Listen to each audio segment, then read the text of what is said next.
So hey guys, welcome back to the channel. इस video में basically हम लोग डिस्कस करने वाले हैं, जैसे कि मेरे शॉर्ट्स के अकॉर्डिंग मैंने आपको टॉपिक बता दिया था।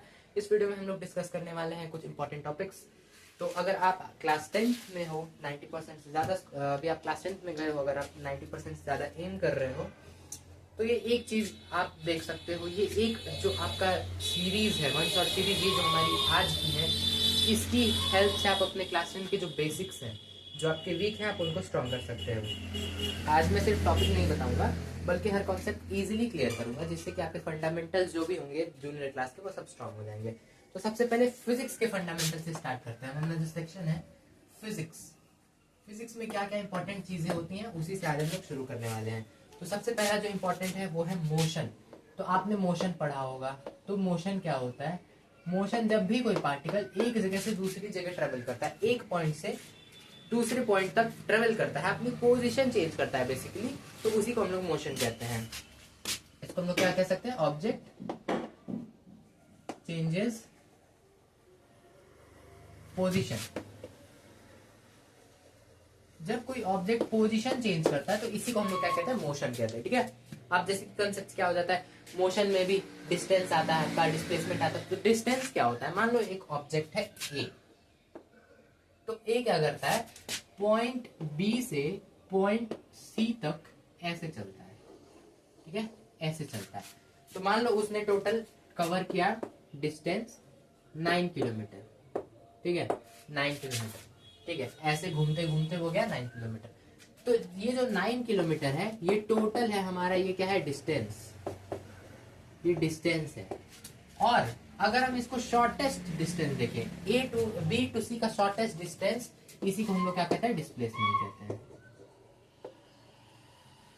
अब आप कैसे कह सकते हो? Distance, total path of the object जो कि वो कवर करता है, उसको हम लोग डिस्टेंस कहते हैं। और the shortest distance between initial position and final position is known as displacement. ठीक है। अब स्पीड और डिस्टेंस, कुछ फॉर्मूलेज भी होते हैं, फॉर्मूलाज जो आपके आगे भी काम आएंगे। ऐसी बात नहीं, वीडियो सिर्फ आपके 10th के, आप 11th के भी बेसिक स्ट्रॉन्ग कर सकते हो। स्पीड क्या होता है? डिस्टेंस बाय टाइम, मतलब distance divided by time. Velocity क्या होता है? डिस्टेंस डिस्प्लेसमेंट बाय टाइम, मतलब स्पीड क्या होगा? डिस्टेंस बाय टाइम, तो वेलोसिटी होगा डिस्प्लेसमेंट बाय टाइम। ठीक है। एक्सेलरेशन क्या होता है? जब कोई वेलोसिटी, सेकंड आपका एक्सेलरेशन। तो एक्सेलरेशन क्या होता है? वेलोसिटी में चेंज आना टाइम के रिस्पेक्ट में। Change in velocity, change in velocity with respect to time, with respect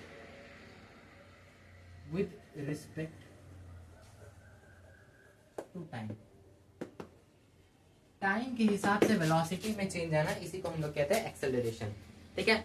Newton के लॉज भी होते हैं, जैसे कि लॉ नंबर 1 क्या होता है? ऑब्जेक्ट अपनी स्टेट चेंज नहीं करेगा जब तक उस पर कोई एक्सटर्नल फोर्स अप्लाई ना हो। मान लो आपके पास ये कोई बॉक्स है, ये तब तक ही रेस्ट में रहेगा जब तक इस पे कोई एक्सटर्नल फोर्स अप्लाई नहीं। मान लो आपने इधर से फोर्स अप्लाई किया, तो ये अपना मोशन फोर्स के अकॉर्डिंग डायरेक्शन में चेंज कर देगा। ठीक है। जैसे कि बस अचानक से रुक जाती है और आप आगे गिरते हो, तो ये क्या है? आप अपना अचानक से ऐसे देखो, उसने क्या किया? वो मोशन में थी, सबसे पहले वो मोशन में थी, अचानक से उसने ब्रेक लगाया, तो हम भी मोशन में थे, बस में थे, हम भी मोशन में थे। तो क्या हुआ? अचानक से हमारा स्टेट चेंज हुआ, तो क्या हुआ? हम आगे चले जाते हैं। ठीक है। तो ये फर्स्ट लॉ का एक आपका एग्जांपल हो जाएगा। फिर सेकंड लॉ क्या होता है? सेकंड लॉ कहता है force is equal to mass into acceleration. Force जो होता है वो मास और एक्सेलरेशन के प्रोडक्ट के बराबर होता है। ज्यादा मास तो फोर्स ज्यादा लगेगा, ये समझ लो। फिर third law of motion, third law of Newton क्या कहता है? Every action has equality. तो सबके टिप्स पे होता है भाई, जो भी एक्शन आप करोगे उसमें आपको रिएक्शन मिलेगा। मैंने क्या किया? बोर्ड को पुश किया, तो जितना फोर्स मैं अप्लाई करूंगा, बोर्ड भी उतना ऑपोज में फोर्स अप्लाई करेगा। अगर मैं इसको मारता हूं तो उतना ही चोट मुझे लगेगा जितना इसको लग रहा है। ठीक है। फिर जंपिंग का आप एग्जांपल ले सकते हो, आप जितना तेज जंप करते हो उतना आप ऊपर जाते हो। फिर आपके क्लास 10th के यूज के लिए क्या क्या है? फोर्स पढ़ लेना, प्रेशर पढ़ लेना। प्रेशर क्या होता है? प्रेशर होता है फोर्स पर यूनिट टाइम, मतलब प्रेशर का फॉर्मूला होता है फोर्स बाय एरिया। तो yes, force per unit time है, फोर्स बाय एरिया। प्रेशर कितने एरिया में फोर्स लग रहा है, इसी को हम लोग प्रेशर कहते हैं। ठीक है। और आप पढ़ लेना फोर्स और प्रेशर, ठीक है। फिर वर्क, एनर्जी और पावर, ये थोड़ा सा पढ़ लो। वर्क क्या होता है, फोर्स इनटू डिस्प्लेसमेंट होता है। एनर्जी क्या होता है, कोई भी एबिलिटी जिसकी वजह से हम काम कर पाते हैं, इसी को एनर्जी कहते हैं। एनर्जी दो तरह की होती है, एक होती है काइनेटिक एनर्जी, एक होती है पोटेंशियल एनर्जी। अगर कोई ऑब्जेक्ट मोशन कर रहा है तो वो कौन सी एनर्जी होगी, काइनेटिक एनर्जी होगी। मूविंग बॉडी पे काइनेटिक एनर्जी वर्क करती है। और मान लो आपने रबर को ऐसे खींच के रखा है तो उसमें एनर्जी स्टोर है, आप छोड़ोगे तो वापस वो अपनी स्टेट गेन कर लेगा, वहां पे होती है पोटेंशियल एनर्जी। फिर ग्रेविटेशन से है, ग्रेविटेशन का ये वाला फॉर्मूला आप देख लेना, F is equal to G m1 m2 by R square, ये वाला फॉर्मूला आप देख लेना जरा सा। फिर मास क्या होता है, मास हमेशा कांस्टेंट होता है। वेट क्या होता है, वेट होता है mg, जो कि मास इनटू ग्रेविटेशन, मतलब 9.8 से जब मास को मल्टीप्लाई करते हो तो वही आपका वेट बताता है। Density, pressure, density mass by volume होता है। जितना ज्यादा ऑब्जेक्ट हैवी होगा उतनी ज्यादा उसकी डेंसिटी होगी, ठीक है। अब हम पढ़ते हैं फंडामेंटल्स ऑफ केमिस्ट्री। फिजिक्स में ज्यादा कुछ नहीं था, फिजिक्स में आपको सब नया ही मिलेगा, क्योंकि इलेक्ट्रिसिटी चैप्टर, मैग्नेटिज्म चैप्टर, ये पुराने चैप्टर से ज्यादा रिलेट नहीं करता है, ठीक है। तो आपको ज्यादा कुछ नया ही मिलेगा, और वो सब भी बहुत ईजी है। 9th का कंसेप्ट ज्यादा डिटेल्ड रहता है, इसलिए 10th का एकदम ईजी है। फिर हम पढ़ते हैं अपने केमिस्ट्री में। आप तो जानते हो कि केमिस्ट्री का सिलेबस भी चेंज हो गया है, पूरे साइंस का सिलेबस चेंज हो गया आपका इस बार 9th में, तो आप तो 9th से निकल गए हो। इस बार 9th में रिप्रोडक्शन चैप्टर ऐड कर दिया गया है। इस बार 9th में केमिस्ट्री का मैटर, वो मैटर इन और सराउंडिंग चैप्टर ही हटा दिया गया है, ये सब हो गया। मैटर एंड इट्स स्टेट्स जो हमने पढ़ रखा था, मैटर इन और सराउंडिंग, मैटर के 3 स्टेट्स होते हैं, सॉलिड, लिक्विड, गैस। एक बार ये देख लेना। सॉलिड का फिक्स शेप होता है, सबको पता है। सॉलिड के पास क्या होता है, फिक्स्ड शेप। लिक्विड के पास फिक्स्ड वॉल्यूम,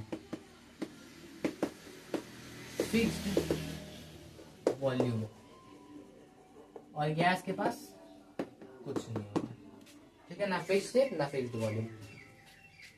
अगर हम लोग टेम्परेचर और प्रेशर चेंज करें तो हम ये तीनों स्टेट को आपस में इंटरचेंज कर सकते हैं, मतलब इसको इसमें चेंज कर सकते हैं। और फिर 10th में आप एटम से एक बार देख लेना। एटम्स वाला जो चैप्टर पढ़ा था, एटम जो स्मॉलेस्ट यूनिट होती है, एटम क्या होती है, स्मॉलेस्ट यूनिट, ये स्मॉलेस्ट यूनिट होती है। इसके भी सब पार्टिकल्स होते हैं, जो होता है इलेक्ट्रॉन, प्रोटॉन और न्यूट्रॉन। इलेक्ट्रॉन पे क्या चार्ज होता है, नेगेटिव -1 का, प्रोटॉन पे +1 का, और न्यूट्रॉन हमारा न्यूट्रल होता है, ठीक है। फिर एटॉमिक नंबर आप एक बार देख लेना, जो आपने पढ़ा था, hydrogen, helium, lithium, beryllium, boron, carbon, nitrogen, oxygen, fluorine, neon, sodium, magnesium, aluminium, silicon, phosphorus, sulphur, chlorine, iron, potassium, calcium. ये आप इससे देख लेना। वैलेंसी देख लेना, कंबाइनिंग कैपेसिटी ऑफ एटम, मतलब जो सोडियम होता है वो सिर्फ एक बॉन्ड बना सकता है। आपको इलेक्ट्रॉनिक कॉन्फ़िगरेशन सिखाया गया होगा, नहीं सिखाया गया तो एक बार आप देख लो। जैसे सोडियम का हो गया, सोडियम का अगर आप इलेक्ट्रॉनिक कॉन्फ़िगरेशन करोगे तो इसमें सोडियम कौन से नंबर पे आता है, IPS, hydrogen, helium, lithium, beryllium, boron, carbon, nitrogen, oxygen, fluorine, neon, sodium 11 number पे आता है, ठीक है, 11 नंबर पे। अब इसका आप कॉन्फ़िगरेशन करोगे तो कुछ ऐसा आएगा, पहला शेल, दूसरा शेल, पहले शेल में 2 इलेक्ट्रॉन्स, तीसरे शेल में 8 इलेक्ट्रॉन्स इसके आते हैं, और लास्ट सेल में इसके 1 इलेक्ट्रॉन आता है। तो ये 1 इलेक्ट्रॉन कर देता है, लूज कर देता है, जिसकी वजह से ये स्टेबल हो जाता है। लास्ट सेल में 8 इलेक्ट्रॉन हो जाते हैं, और जो भी इसका इलेक्ट्रॉन गेन करेगा वही क्या बन जाएगा, उसी के साथ इसका बॉन्ड बन जाएगा।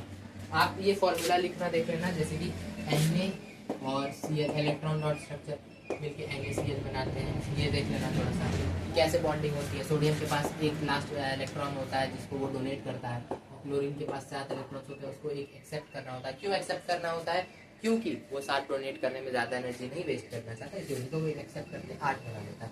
तो ये सोडियम का क्या करता है, ये एक गेन कर लेता है, जिसकी वजह से इसके भी लास्ट सेल में 8 हो जाते हैं। तो इसकी वजह से इन पे एक बॉन्ड बनता है NaCl, जिसको हम लोग बोलते हैं आयनिक बॉन्ड, ठीक है। अब एक बहुत इंपॉर्टेंट लॉ है जिसपे आपका फर्स्ट चैप्टर पूरा, बैलेंसिंग ऑफ केमिकल इक्वेशन। अगर आपने कोई चैप्टर पढ़ रखा है अभी केमिस्ट्री का, तो उसमें बैलेंसिंग आप करते हो, किसी भी एटम्स रिएक्शन की बैलेंस करते हो। तो वो किस लॉ से निकला है बैलेंसिंग, तो वो निकला है law of conservation of mass. Law of conservation of mass, तो law of conservation of mass क्या कहता है, अगर आपको पता है then comment with the time जो उसमें, ठीक है। तो law of conservation of mass, law of conservation of mass क्या कहता है, मैंने कल पढ़ाया हूँ, मैटर कैन, मास, मास भी कह सकते हैं मैटर भी कह सकते हैं, matter can neither be created nor be destroyed. मतलब मैटर, अगर हमारे पास 2 हाइड्रोजन और 4 हाइड्रोजन, देखो 2 2 4 और 2 ऑक्सीजन मिलके H2O बना रहे हैं, 2H2O बना रहे हैं, तो जो इनका मास होगा वो इसके मास के हमेशा बराबर होगा। ये कहता है हमारा लॉ ऑफ कंजर्वेशन ऑफ मास, कि हम लोग मास को ना ही क्रिएट कर सकते हैं ना ही डिस्ट्रॉय कर सकते हैं। जितना इस हाइड्रोजन के कंपाउंड का मास है, जितना इस ऑक्सीजन के मॉलिक्यूल का मास है, दोनों को सम करके H2O के मास के बराबर होगा। फिर आप रिएक्शंस के टाइप दे सकते हो, आपने अगर नहीं पढ़ा हुआ है तो कोई दिक्कत नहीं, हम 10th में पढ़ेंगे, मैंने नहीं पढ़ा था। कॉम्बिनेशन रिएक्शन का डिकम्पोजिशन, डिस्प्लेसमेंट रिएक्शन, ये आप क्लास 8 में शायद से आपने पढ़ा होगा, नहीं पढ़ा कोई, ये बहुत डिटेल से हम लोग पढ़ने वाले। कॉम्बिनेशन रिएक्शन क्या होता है, जहाँ पे 2 या 2 से ज़्यादा कंपाउंड्स मिलकर एक कंपाउंड का फॉर्मेशन करते हैं। डिकम्पोजिशन क्या होता है, एक कंपाउंड ब्रेक होकर 2 या 2 से ज़्यादा कंपाउंड्स देता है। डिस्प्लेसमेंट मतलब जो हाई रिएक्टिव होता है वो लो रिएक्टिव को डिस्प्लेस कर देता है। अब एक बहुत इंपॉर्टेंट चीज़ आती है जिसको हम लोग बोलते हैं रिएक्टिविटी सीरीज, शायद से आपने पढ़ा होगा या फिर नहीं, लेकिन रिएक्टिविटी सीरीज आप स्टार्टिंग में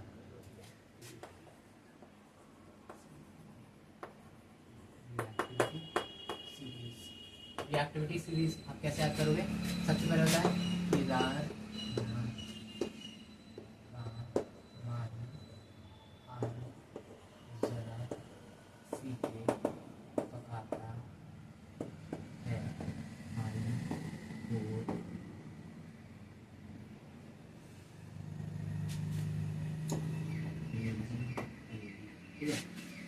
ये एक सीरीज है हमारी। सबसे ज़्यादा रिएक्टिव होता है हमारा पोटेशियम, फिर सोडियम, फिर कैल्शियम, फिर magnesium, aluminium, zinc, iron, lead, hydrogen, copper और गोल्ड हमारा सिल्वर गोल्ड। अब इसको आप कैसे याद कर सकते हो, इस ट्रिक है, एक लाइन है, केदारनाथ का मन और जरा फिर पता है नाम के मैग्नीशियम, एल्यूमिनियम, जिंक, ऐसा कर केदारनाथ का मन आलू जरा फिर पकाता है, हाई कोर्ट है आपका टाइम सेंस, फिर आपका प्लेटिनम भी आता है उसके नीचे। फिर अब आपको पढ़ना है बायोलॉजी के बेसिक्स। बायोलॉजी में क्या क्या चीज़ें इंपॉर्टेंट है जो कि आपके क्लास में आने वाले हैं। तो आपने जो चैप्टर पढ़ रखा है cell, cell is very important और फंडामेंटल, ठीक है, सेल वाला चैप्टर, सेल, ठीक है, सेल वाला। तो सेल में आपने सेल, आप सेल से क्या समझते हो, सेल हमारी बेसिक यूनिट होती है लाइफ की, मतलब जो हमारी बॉडी पूरी बनी हुई है वो किससे बनी हुई है, सेल से बनी हुई है। फिर टाइप्स कितने होते हैं सेल के, 2 तरह के होता है, एक होता है प्लांट सेल, एक होता है एनिमल सेल। प्लांट सेल में हमारा सेल वॉल प्रेजेंट होता है, एनिमल सेल में सेल वॉल प्रेजेंट नहीं होता है। इंपॉर्टेंट पार्ट्स क्या होते हैं, सेल के अंदर न्यूक्लियस होता है, न्यूक्लियस कंटेन करता है हमारा डीएनए, ये सब चीज़ें आपको हेरिडिटी वाले चैप्टर में काम आएंगे। सेल मेम्ब्रेन प्रोटेक्टिव मेम्ब्रेन होता है जो सेमी परमेबल होता है। साइटोप्लाज्म साइट ऑफ रिएक्शन, जहाँ पे रिएक्शन खत्म होती है, जो आपके कहाँ पे काम आएगा, लाइफ प्रोसेस जो आपका चैप्टर है उसमें काम आएगा, हेरिडिटी और इवोल्यूशन में। टिश्यूज जो हमारा चैप्टर है, टिश्यूज में हम क्या कहते हैं, group of similar cells. Cell क्या होता है, फंडामेंटल फॉर लाइफ, लाइफ के लिए फंडामेंटल चीज है। टिश्यूज क्या होता है, group of cell with similar function,